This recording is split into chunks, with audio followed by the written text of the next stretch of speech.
macam mana nak tahu seseorang tu ada saka? 5 ciri-ciri seseorang tu sedang dihampiri ataupun saka sedang memilih untuk dekat berdamping dengan hampa. Sebelum video ni hilang, hampa jangan lupa save video ni dulu dan jangan lupa share kat orang lain sama supaya diorang pun boleh cek. Jom kita cek sama-sama. Yang pertama, waktu dia tidur, kaki dia akan rasa ditarik-tarik ataupun disentak-sentak oleh sesuatu. Yang kedua, ketika bangun tidur, dia akan perasan pada tubuh badan dia akan ada kesan cakaran, sama ada 3 ataupun 1 kesan. Yang ketiga ni, yang ni ramai berlaku, dia kerap kali terkejut ketika tidur. Kadang-kadang tu rasa macam seakan-akan dihempap ataupun ditindih sesuatu, dan kerap kali dia akan terjaga. Yang keempat, kerap kali bergesel antara kedua-dua gigi dia, sama ada dia sedar ataupun orang sekeliling akan perasan. Yang kelima, tanda yang kelima ni sangat-sangat menyeramkan. Bila dia tengok cermin, dia tak boleh tengok lama-lama. Kalau dia tengok tu, dia akan ternampak macam ada wajah lain,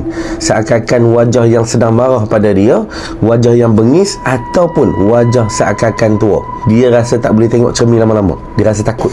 So, dalam kelima-lima tanda tu, ada tak ciri-ciri tu dalam diri hampa? Cuba komen sikit. So, jangan lupa save video ni, jangan lupa share kat orang lain sama. Semua bakal boleh check.